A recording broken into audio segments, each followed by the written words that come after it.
Bismillahirrahmanirrahim. Assalamualaikum warahmatullahi wabarakatuh.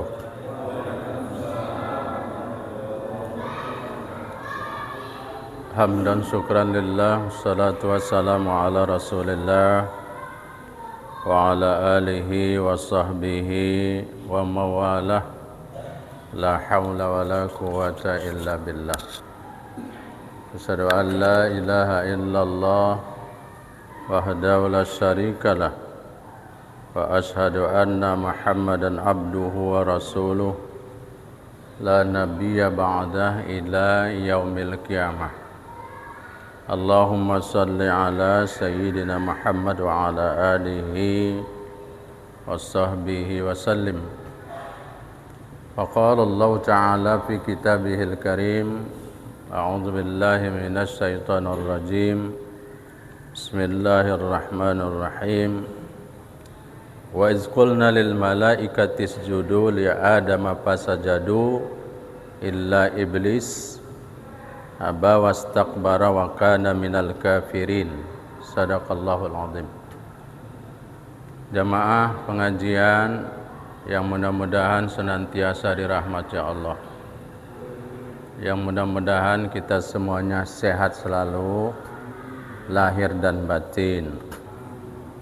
Mari pertama sekali kita tidak lupa menyampaikan puji dan syukur kehadiran Allah, Tuhan kita yang maha besar, yang maha pemurah, maha pengasih lagi maha penyayang.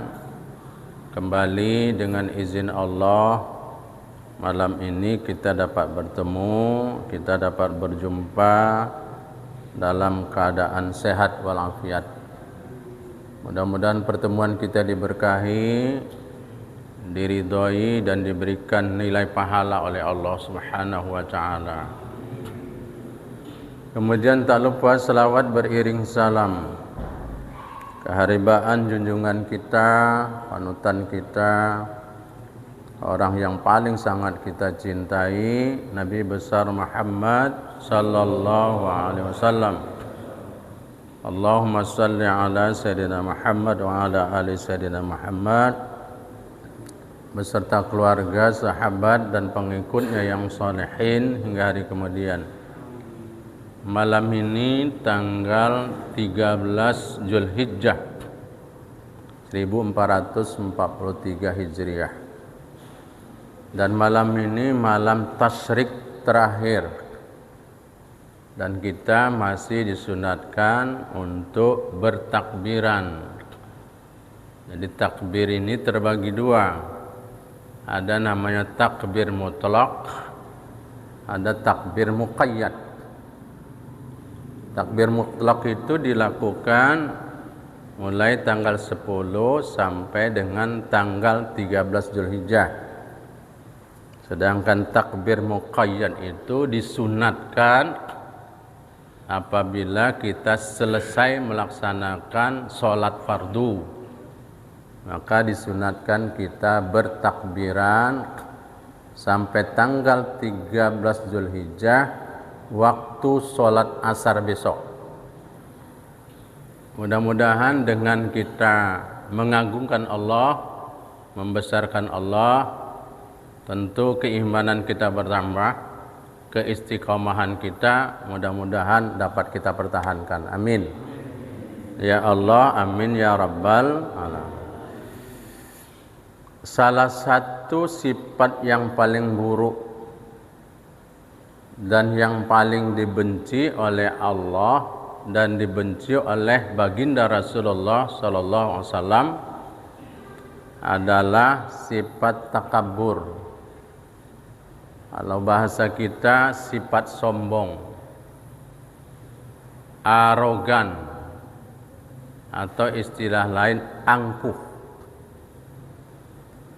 Sombong ini adalah menganggap dirinya lebih unggul,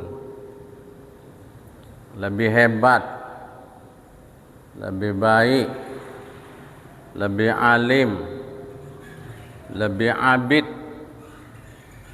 dari orang lain dan menganggap orang lain itu lebih rendah dari dirinya. Itulah sombong. Sebetulnya sifat sombong ini sumbernya dari ujub. Ujub itu menganggap dirinya lebih, ya, lebih berilmu, lebih baik, lebih alim. Tetapi sifat ujub ini kalau sudah akut, sifat ujub ini kalau sudah kronis dia, atau istilah kita sudah parah, maka muncullah sifat sombong. Jadi asal sifat sombong ini dari ujub mulanya, menganggap dirinya lebih. Tetapi sombong ini menganggap dirinya lebih, akhirnya merendahkan orang lain dan meremehkan orang lain. Dan sombong ini bisa muncul karena orang itu merasa paling banyak amalannya. Sombong ini bisa muncul karena menganggap dirinya paling berilmu. Sombong ini bisa muncul karena cantik, karena tampan. Sombong ini bisa muncul karena kaya, banyak harta, aset di mana-mana, gitu. Ya. Dan sombong ini bisa muncul karena memiliki kedudukan, memiliki kekuasaan, memiliki jabatan, sehingga kadang-kadang berbuat sama manusia lain itu sewenang-wenang dan lain-lain sebagainya. Dan kadangkala sifat sombong ini bisa masuk tanpa sadar, dan kadang-kadang bisa masuk sadar gitu. Sadar dia bahwa dia itu sombong gitu. Maka potensi sombong ini bisa dimiliki oleh siapapun, rentan dia.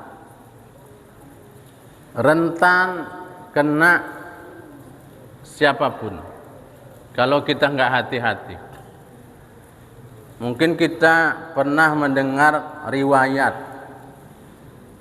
makhluk Allah yang namanya Azazil.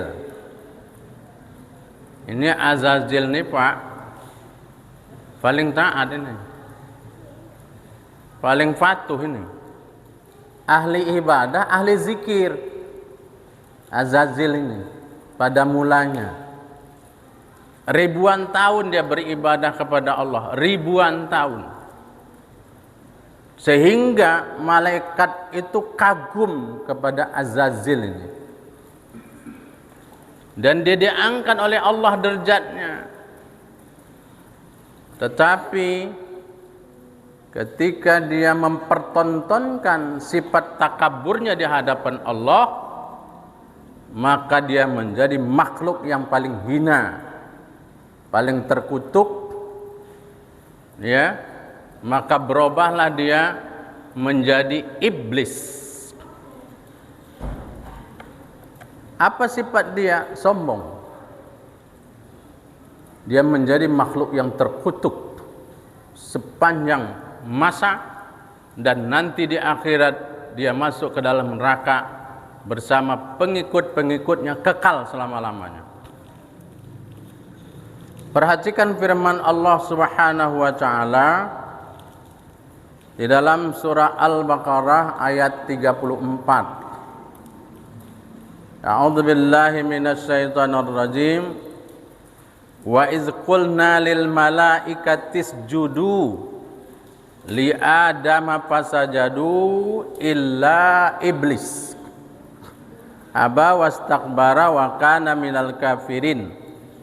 Dan ingatlah ketika kami, kata Allah, berfirman kepada para malaikat, sujudlah kamu kepada Adam, maka mereka pun sujud kecuali iblis.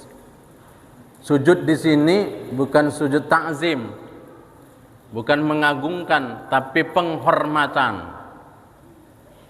Ya, sujud di sini maknanya penghormatan. Malaikat hormat kepada Adam, karena Adam diberikan ilmu oleh Allah, tapi iblis nggak mau.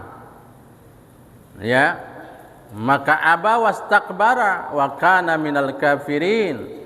Ia menolak dan menyombongkan diri, dan dia termasuk golongan orang-orang kafir.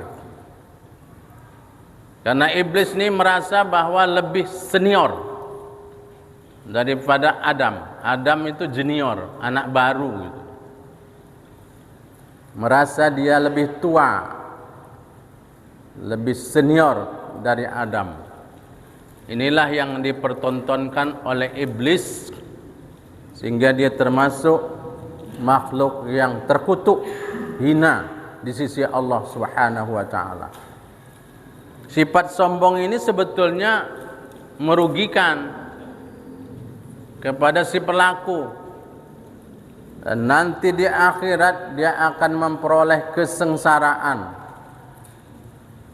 Perhatikan sabda Rasulullah sallallahu alaihi wasallam dalam hadisnya, inna ahlan nar kullu ja'zariyyi jawazin mustakbirin jamma'in manna'in wa halul jannah du'afa'u wal makhlubun.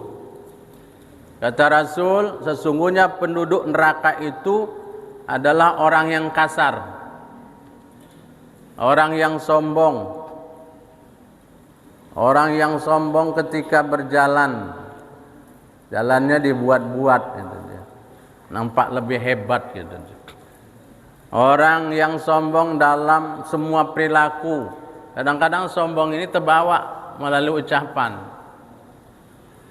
ya, melalui perbuatan, gaya gitu. Dan orang yang hanya mengumpulkan harta yang haram, orang yang sangat bakhil. Sedangkan penduduk surga itu adalah orang-orang yang lemah dan orang-orang yang terzalim. Oleh karena itulah orang yang beriman ini harus berusaha untuk membuang jauh sifat sombong ini, sifat angkuh, sifat arogan di dalam kehidupan kita.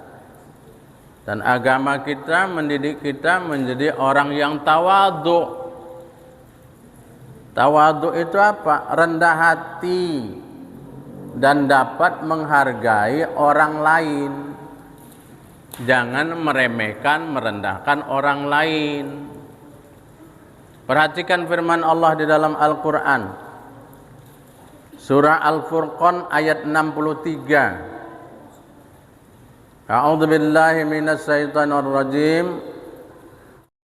Wa ibadur rahmanil ladzina yamshuna 'alal ardi hawnan wa idza khatabahumul jahiluna qalu salama. Apa kata Allah dalam ayat ini? Ya, adapun hamba-hamba Tuhan yang Maha Pengasih itu adalah orang-orang yang berjalan di bumi ini dengan rendah hati, dengan tawadhu, dan apabila dia bertemu dengan orang-orang yang bodoh, menyapa mereka dengan kata-kata yang menghina, maka mereka mengucapkan dengan kata-kata yang penuh dengan kedamaian dan keselamatan, tidak dibalas. Ya. Oleh karena itulah dalam kesempatan ini kita akan terangkan ada 5 dampak negatif akibat buruk dari sifat sombong tersebut.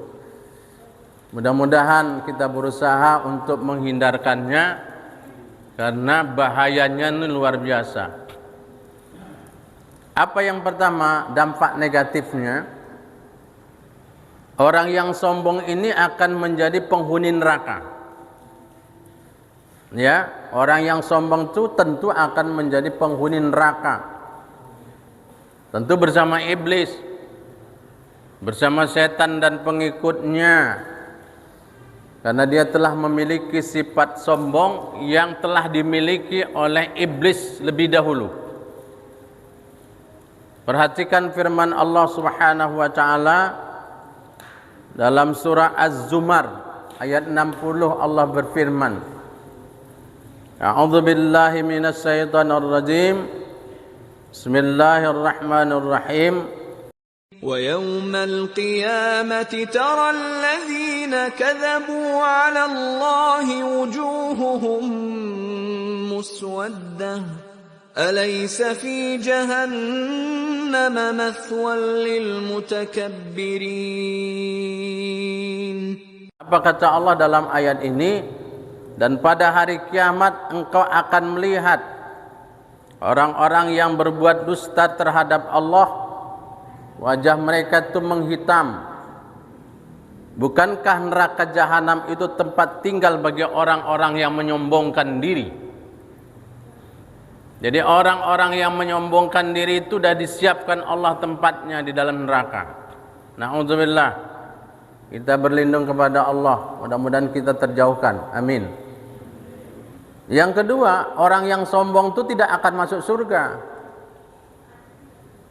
Di dalam satu hadis Nabi dijelaskan, la yadkhulul jannah, tidak akan masuk surga, man kana fi qalbihi misqala dzarratin min kibrin, tidak akan masuk surga seseorang yang di dalam hatinya terdapat sifat sombong walaupun sebesar biji sawi. Biji sawi itu Pak kayak biji bayam, dia kecil. Jadi kalau ada seseorang itu memiliki sifat sombong sekecil itu pun, maka dia tidak akan masuk surga. Surga tidak akan menerimanya. Ya, walaupun seseorang itu memiliki amal ibadah yang banyak, tapi kalau dalam hatinya ada sifat sombong, merasa dirinya lebih, dan suka merendahkan orang lain, maka kalau ada itu dalam hati seseorang, maka surga tidak akan dapat mau menerimanya. Itu dampak buruknya. Yang ketiga, dampak buruk dari sifat sombong itu akan dibiarkan Allah pada hari kiamat kelak. Tak diurus Allah, diabaikan Allah, tak dipedulikan Allah, tak diajak bicara oleh Allah, dan tidak disucikan Allah, artinya tak diampuni Allah. Sabda Rasulullah SAW dalam hadisnya, kata Rasulullah, ada 3 golongan nanti pada hari kiamat tidak akan diajak bicara sama Allah, nggak diajak ngomong sama Allah, ya, karena murka Allah, tidak disucikan Allah, dan mereka itu akan mendapatkan azab yang pedih. Siapa mereka itu? 1, orang tua, orang yang sudah tua tapi masih hobi berzina. Seharusnya semakin tua semakin taat ibadah kepada Allah, tapi terbalik, semakin tua semakin hobi bermaksiat. Ini tak dipandang Allah ini nanti di akhirat. Tak diajakin ngomong, tak dipedulikan oleh Allah. Yang kedua adalah penguasa pendusta, pemimpin yang suka berbohong. Ya, di dalam hadis ini penguasa yang suka berbohong, penguasa pendusta. Dan yang ketiga, orang miskin yang sombong. Nah, ini. Orang kaya aja nggak boleh sombong. Ini udah miskin, sombong. Jadi orang yang paling dibenci Allah itu orang kaya yang sombong, tapi ada yang lebih dibenci Allah, orang miskin yang sombong. Itu artinya orang kaya pun nggak boleh sombong walaupun dia kaya, dia banyak harta. Ya, nggak boleh dia sombong. Apalagi miskin, apa yang mau disombongkan, udah miskin. Yang keempat adalah orang yang sombong itu sangat dibenci Allah.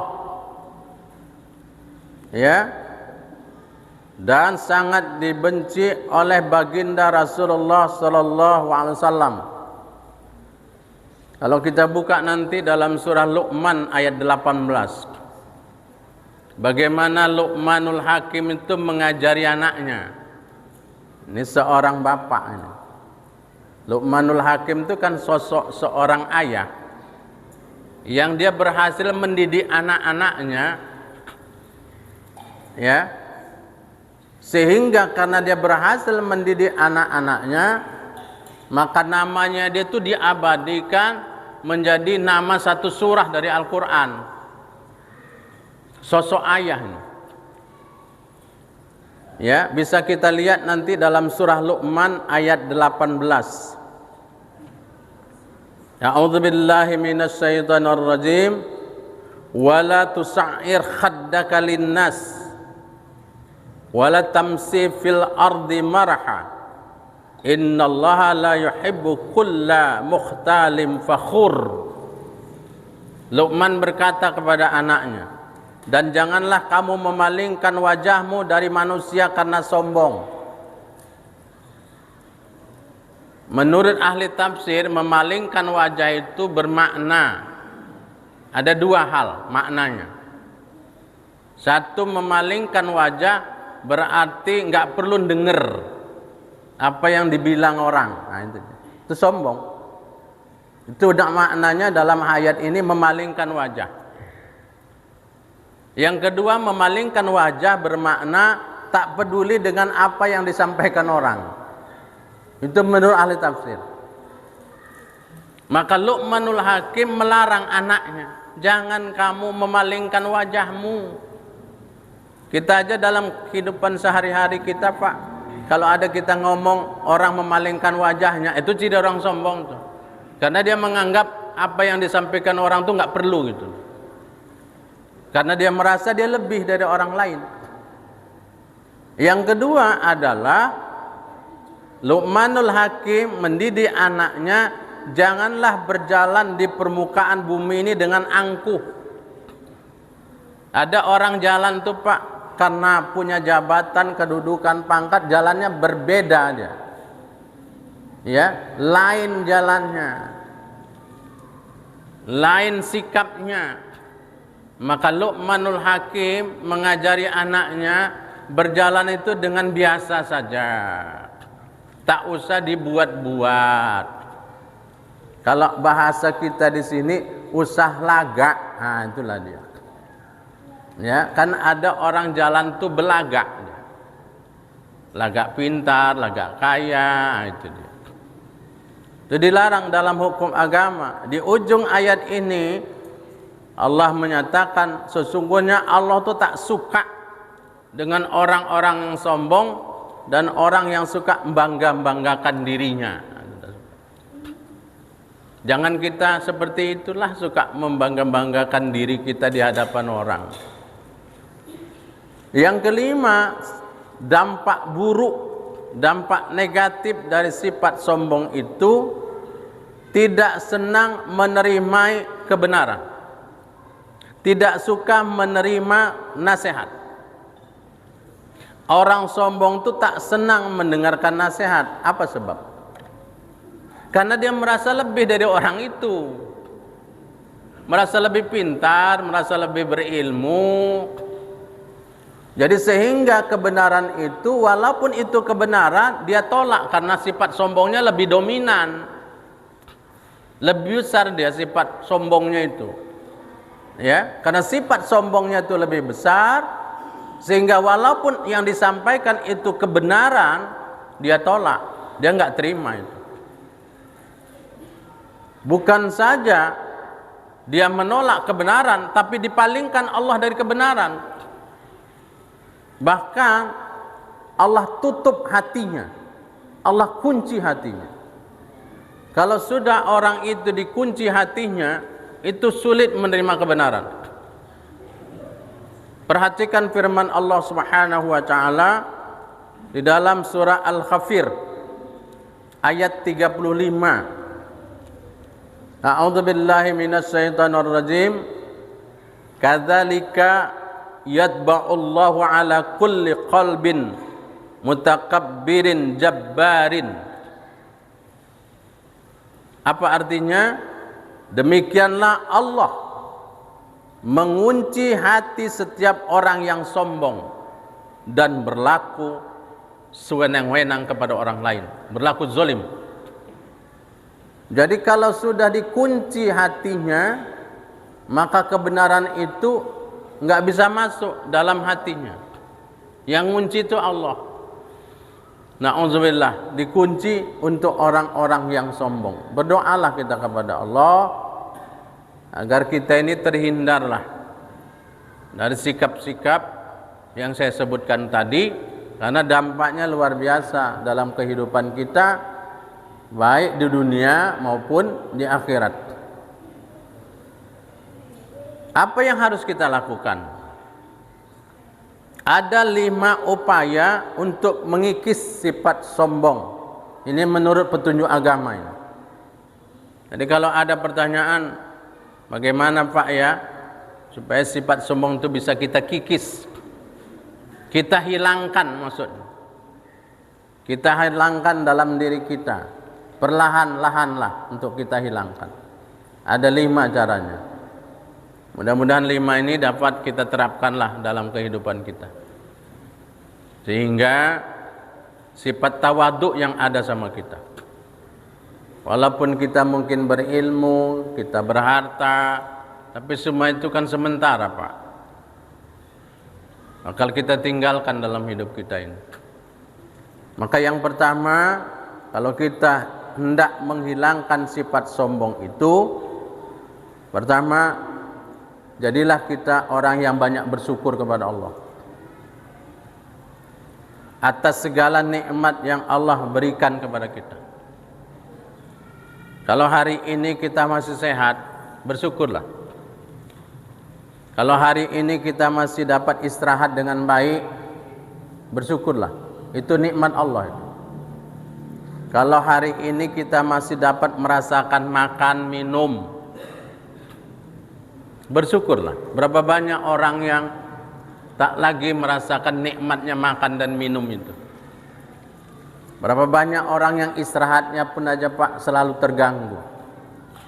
Berapa banyak orang yang sakit saat sekarang ini, yang pingin mereka itu sehat. Kalau hari ini kita masih tekun ibadah kepada Allah, masih senang mendengar pengajian, masih rutin untuk sholat berjamaah, syukurilah, itu nikmat Allah. Itu bila dibandingkan dengan dunia dengan segala materinya, nggak bisa terbandingkan. Dan itu merupakan rezeki yang Allah berikan kepada kita, dan lain-lain sebagainya lah. Ya, oleh karena itu kalau orang yang selalu bersyukur kepada Allah, itu mendidik dia tidak menjadi orang yang sombong. Apalah arti nikmat ini kalau diambil sama yang punya, gitu. Ya, tak besok lusa kita nggak ada yang tahu nih Pak. Apa sih yang mau saya sombongkan? Yang kedua adalah bahwa apa yang kita miliki ini adalah merupakan milik Allah. Ini titipan Allah. Kalau hari ini kita kaya banyak uang, itu titipan Allah. Milik Allah itu yang dititipkan sama kita. Kalau hari ini kita punya jabatan, punya kedudukan, punya pangkat, punya ilmu. Orang punya ilmu nih Pak, kalau umur sekian bisa pikun hilang ilmunya, lupa. Semua alam jagat raya ini milik Allah ini. Punya Allah, kita hanya dititipkan aja. Kalau yang punya nih ngambil, kita nggak bisa bilang apa-apa Pak. Sampai diri kita sendiri, nyawa kita sendiri bukan milik kita. Ini milik Allah. Kita hanya hak pakai, bukan hak memiliki. Maka ketika apapun milik Allah yang diambil, kita nggak bisa protes sampai nyawa kita sendiri. Karena ini milik Allah. Ketika orang merasa bahwa semua ini milik Allah, kita merasa hanya dititipi, tidak memiliki, maka kita tidak akan sombong. Belajar dari tukang parkir, ya, kendaraan mahal masuk, dia tenang aja Pak, nggak perlu dia sombong. Kendaraan macam-macam mereknya masuk satu, dia nggak sombong. Dan kendaraan itu diambil sama yang punya satu-satu, dia juga nggak kecewa, karena dia tahu dia hanya dititipi, tidak memiliki. Gitulah kita. Apa yang mesti kita sombongkan? Nggak ada.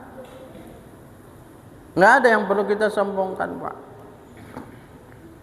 Yang ketiga adalah ingat bahwa dunia ini nggak ada yang kekal. Hidup kita ini sementara di dunia ini. Semua bakal kita tinggalkan. Harta kita tinggalkan. Nggak ada yang abadi. Kita nanti mati nggak bawa uang. Itulah yang kita sombongkan selama ini. Nggak ada orang mati bawa tanah, bawa rumah, bawa mobil, nggak ada. Itu yang selama ini dibangga-banggakan orang, disombongkan orang.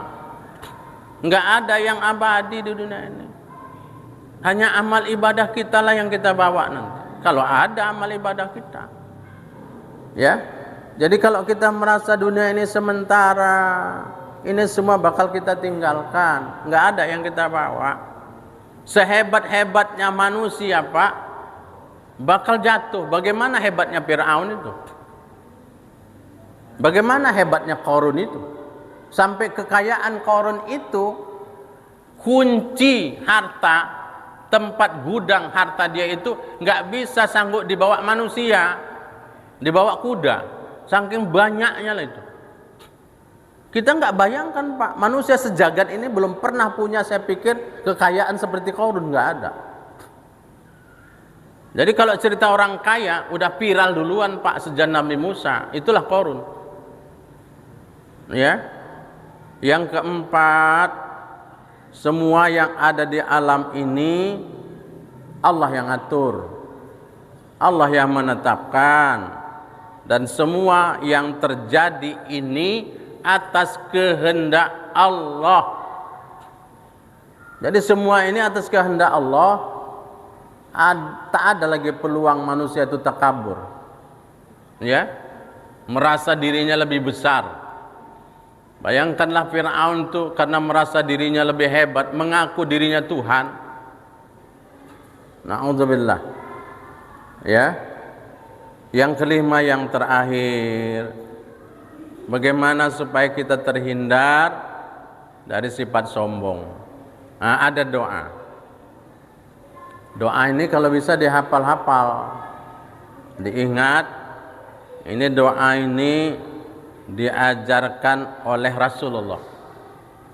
Ya, doa ini diajarkan Rasulullah dan diharapkan untuk dibaca dengan rutin.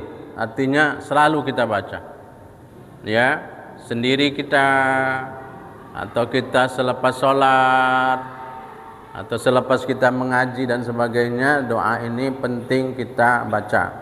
Ya. Jarang-jarang ini doa ini. A'udzubillahi minasyaitonirrajim. Bismillahirrahmanirrahim. Allahumma ahyini miskinan.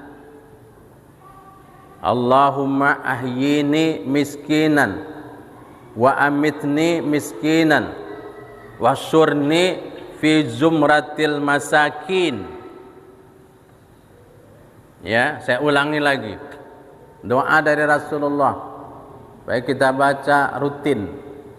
Allahumma ahyini miskinan wa amitni miskinan wahsyurni fi zumratil masakin. Artinya, ya Allah, hidupkanlah aku dalam keadaan miskin. Nanti saya jelaskan maknanya. Hidupkan aku ya Allah dalam keadaan miskin, matikan aku dalam keadaan miskin, dan kumpulkan aku bersama orang-orang yang miskin. Apa maknanya? Para ulama ada yang menjelaskan tentang makna miskin adalah bersifat tawadu.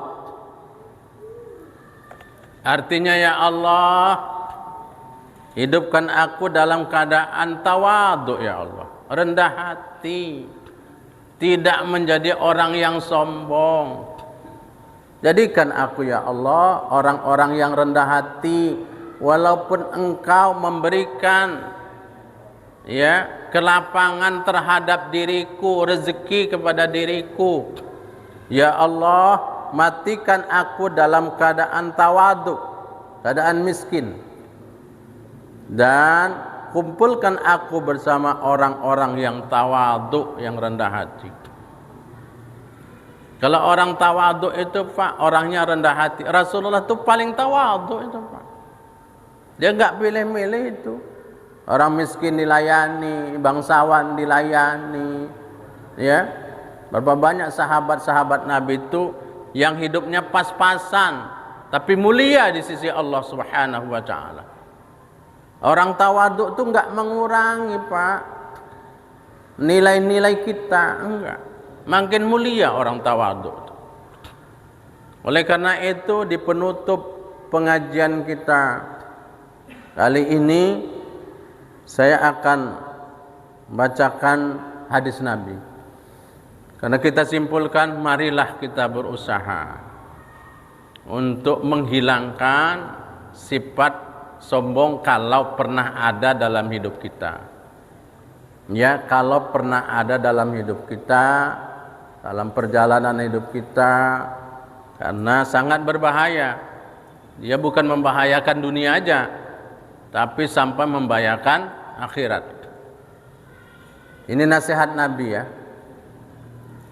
Kata Rasulullah begini, "Ma min rajulin yamutu hina yamutu wa fi qalbihi misqala habbatin min khardalin min kibrin tahillu lahul jannah ay yariha rihaha wa la yaraha."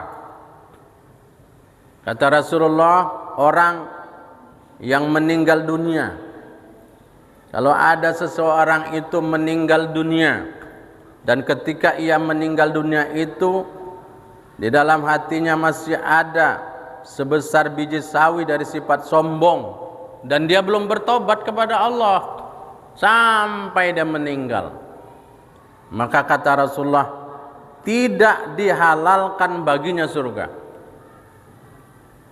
Tidak dihalalkan itu artinya tidak masuk surga. Tidak dihalalkan baginya masuk surga, dia tidak akan mencium baunya surga, dan dia tidak pula melihat surga. Berlindunglah kita kepada Allah. Dan orang yang sombong itu Pak, nggak disukai semua orang. Ya, orang akan menjauh terhadap orang-orang yang sombong itu. Tapi orang suka kepada orang-orang yang tawadhu. Berusahalah kita untuk jadi orang-orang yang rendah hati, walaupun mungkin kita memiliki fasilitas lebih dari orang lain. Terima kasih. Mudah-mudahan pengajian ini bermanfaat bagi kita semua, dan mudah-mudahan dapat kita terapkan sifat tawadhu dalam kehidupan kita sehari-hari, dan kita buang sifat sombong dalam kehidupan kita. Terima kasih. Sampai bertemu kembali. Akhirul kalam. Billahi taufiq wal hidayah. Wassalamualaikum warahmatullahi wabarakatuh.